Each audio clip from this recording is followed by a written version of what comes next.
আরাবল্লীর পর্বতের রেঞ্জ, আর এই নিচে জল, বিরাট একটা দিঘি, আর এরই ঠিক মধ্যে একেবারে মাঝখানে 1499 সালে সোয়াই রাজা প্রতাপ সিং একটি প্যালেস তৈরি করেন। এই প্যালেসের নাম হচ্ছে জলমহল।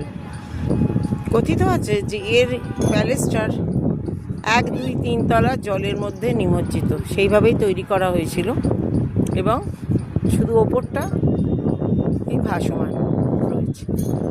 দেখো, এখানে সাধারণ মানুষের যাওয়া বন্ধ, আগে যেতে দিত, নৌকো করে লোকে দেখেছে, এখন সেটা বন্ধ হয়ে গেছে।